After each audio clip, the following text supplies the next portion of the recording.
عبداللہ کی شادی ہونے والی ہے صدف سے یا عمار بننے والا ہے دلہا صدف کا. اس ساری کنفیوژن میں صدف کو ہونے جا رہی ہے محبت بلال سے. ریویو کرنے والے ہیں آج ہم سن میرے دل کو. ویڈیو کو اینڈ تک لازمی دیکھیے گا. چلیے اپنی ویڈیو کو شروع کر لیتے ہیں. یہ جو میرا عشق ہے تم سے.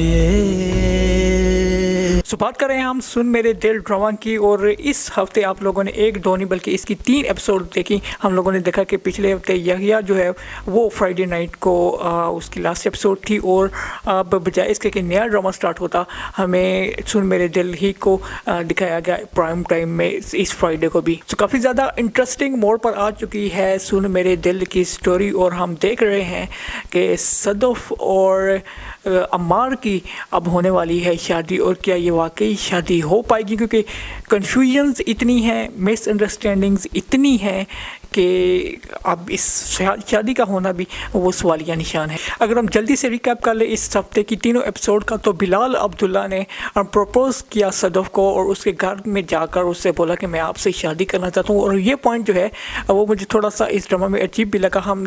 آپ لوگوں کو یاد ہوگا کہ جب صدف نے اس سے 8 کروڑ روپے مانگے تھے تو اس نے کہا تھا کہ آپ مجھ سے جو مرضی چاہے کر لیں، اور جب 8 کروڑ دے دیے اس کے بھائی کا علاج ہو گیا. اور اب بلال اس سے کہہ رہا ہے کہ مجھ سے شادی کر لیں، تو وہ کہہ رہی ہے کہ نہیں، میں آپ سے شادی نہیں کر سکتی. What was that honey?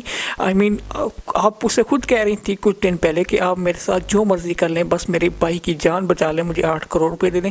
اور اب جب وہ آپ سے کچھ غلط کام کرنے کے لیے نہیں بلکہ شادی کرنے کے لیے کہہ رہے ہیں، تو آپ اسے کہہ رہی ہیں کہ نہیں، میں آپ سے شادی نہیں کر سکتی. تو یہ مطلب دونوں اپوزٹ باتیں ہمیں نظر آئیں. میں بھی جو صدف نے اسے بولا تھا کہ آپ 8 کروڑ کے بدلے میرے ساتھ کچھ بھی کر لیں، میں تیار ہوں، تو اب اس سے ذرا کور کیا گیا ہے اس سین میں. اور صرف اتنا ہی نہیں بلکہ صدف نے بلال کو بتایا کہ وہ کسی اور کے ساتھ کمیٹڈ ہے، اور وہ کسی اور کے ساتھ نہیں بلکہ عمار کے ساتھ کمیٹڈ ہے. اور یہ سن کر کافی زیادہ ہارٹ بریکنگ ہوتا ہے یہ بلال کے لیے. اور یہاں پر میں کریڈٹ ضرور دوں گا وحد جلی کو کہ جو ان کے ایکسپریشنز تھے اس موقع پر، دیٹ واز آؤٹ اسٹینڈنگ. اور جو وہ رو رہے ہوتے ہیں اور خود پہ پھر بعد میں کنٹرول بھی کر رہے ہوتے ہیں، ایسا پریٹینڈ کر رہے ہوتے ہیں کہ کوئی مجھے روتا ہوا دیکھ نہ لے، تو وہ کافی زیادہ ایکسیلنٹ جو ہے وہ ان کے ایکسپریشنز تھے. اب عمار بھی صدف سے پیار تو کرتا ہے، لیکن عمار کے لیے پرابلم یہ ہے، ایک کنڈیشن یہ ہے کہ وہ اپنے کسی رشتہ دار کو لے کر آئے صدف کا رشتہ مانگنے کے لیے. اور اب اس کے کوئی بھی رشتہ دار نہیں ہے، اب والد والدہ نہیں ہے، چلیں یہ بات سمجھ میں آتی ہے، لیکن کوئی بھی ایسا اس کا ریلیٹیو نہیں ہے. یہ ذرا بات کم از کم میں تو ہضم نہیں کر سکتا، اور نہ ہی ہضم کر سکتی ہے صدف بھی. تو اس لیے اس نے یہ کنڈیشن ضرور لگائی ہے عمار کے لیے کہ بھائی آؤ گے رشتہ مانگنے تو ٹھیک ہے آ جاؤ، لیکن دور پار کا ہی رشتہ دار ہو، لیکن رشتہ دار لے کر آؤ.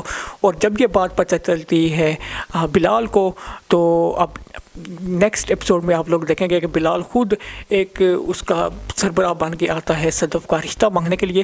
اور یہ ایک اور مس انڈرسٹینڈنگ ہی ڈیولپ ہونے والی ہے، یہ میں آپ کو اب اس سے بتا رہا ہوں. اب اس سب میں جو کھچڑی بنا رہی ہے، کھچڑی پکا رہی ہے، وہ ہے ہمشہ.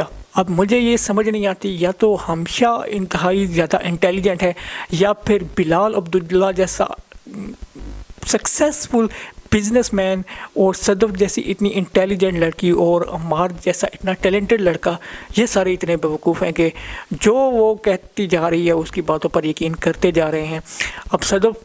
اب میں اگر خود کو صدف کی جگہ رکھوں، ایک ایسا بندہ جس نے مجھ پر اتنا بڑا احسان کیا، اور اس اتنے بڑے احسان کے بدلے اس نے مجھ سے کچھ بھی نہیں مانگا. اس نے مجھے پروپوز کی شادی کے لیے، میں نے اس سے منع کر دیا، اس نے کوئی بھی آگے سے ریزسٹ نہیں کیا بلکہ میری خوشی میں ہی خوش ہو گیا. تو اس سے اس آدمی کے لیے بھی آپ غلط سوچیں تو میرے خیال میں یہ زیادتی تھی بلال عبداللہ کے ساتھ صدف کی طرف سے. سو یہی تھی اس ڈرامہ کی اب تک کی کہانی، اور یہ کافی زیادہ انٹرسٹنگ موڑ پر اب تک آ چکی ہے. اور اب اس کے آنے والی ایپیسوڈز بہت ہی زیادہ انٹرسٹنگ ہوگی. اور جس بات کا مجھے آپ کو ہم سب کو انتظار تھا کہ کب صدف فیل کرنا سٹارٹ کرے گی، کب اسے ریئلائز ہوگا کہ بلال عبداللہ ایک بہت ہی اچھا آدمی ہے، اور اس نے شاید اتنے اچھے آدمی کے ساتھ زندگی گزارنے کا موقع جو ہے وہ گوا دیا ہے. تو اب یہ جو نیکسٹ ایپیسوڈ آئے گی، اس ایپیسوڈ سے اسے ریئلائز ہونا شروع ہوگا. پہلے وہ اس سے نفرت کرتی تھی، لیکن اب وہ اس سے نفرت کے بجائے محبت کی اینگل سے دیکھنا شروع کر دے گی۔ نیکسٹ ایپیسوڈ میں آپ لوگ دیکھیں گے کہ بلال عبداللہ آئے گا بڑا بن کے عمار کا اور رشتہ مانگے گا صدف کا، لیکن وہاں پر بھی کنفیوژن سٹارٹ ہوگی کہ کیا بلال اپنا رشتہ مانگنے آیا ہے یا عمار کا رشتہ مانگنے آیا ہے، لیکن مجھے لگتا ہے کہ یہ آگے چل کر فی الحال جو ہے وہ کنفیوژن کریٹ ہوگی، لیکن بعد میں یہ کلیئر ہو جائے گا کہ وہ بلال عبداللہ اپنے لیے نہیں بلکہ عمار کا رشتہ لے کر آیا ہے صدف کے لیے۔ اب اگر کوئی آپ کے لیے اتنا اچھا کرے تو اس کے لیے ڈیفینیٹلی آپ اچھا سوچیں گے، لیکن اس موقع پر بھی ہمیشہ نیگیٹیوٹی پھیلائے گی بلال کے لیے صدف اور عمار کے دل میں، اور جیسا جیسا ہمیشہ چاہے گی ویسا ہی یہ دونوں سوچیں گے۔ لیکن یہاں پر اب آپ چینج دیکھیں گے صدف کی تھنکنگ میں کہ وہ اب بلال عبداللہ کے بارے میں ایسا کچھ بھی نیگیٹیو نہیں سوچنے والی، چاہے عمار اس کے بارے میں سوچے یا نہ سوچے۔ مجھے نہیں پتا کہ اب ان دونوں کی شادی کنفرم ہو جائے گی یا نہیں۔ شادی کے کچھ ایونٹس آپ لوگوں کو ضرور نظر آ سکتے ہیں، شاید انگیجمنٹ کا کوئی ایونٹ آپ لوگوں کو نظر آئے، لیکن اب فیل کرنا سٹارٹ کرے گی صدف بلال عبداللہ کے لیے، اور اسے ریئلائز ہوگا کہ وہ اس سے کتنا پیار کرتا تھا، اور یہاں سے سٹارٹ ہوگی بلال اور صدف کی لو سٹوری۔ سو آنے والی اس کے ایپیسوڈ کافی زیادہ انٹرسٹنگ ہوگی۔ آپ لوگوں کو یہ ڈرامہ کیسا لگ رہا ہے؟ اوبویسلی ہم نے یوٹیوب پر اس کے ویورشپ دیکھی، ہم نے اس کی ڈرامہ ریٹنگ دیکھی، TRPs میں یہ لیڈ کر رہا ہوتا ہے، تو سکسیزفل ڈرامہ ہے، آپ لوگوں کو ڈیفینیٹلی یہ اچھا لگ رہا ہوگا۔ آپ اپنے آراء سے کمنٹ سیکشن میں ضرور آگاہ کیجیے گا۔ نیکسٹ ویڈیو تک کے لیے مجھے صرف باس کو دیجیے اجازت۔ اللہ حافظ۔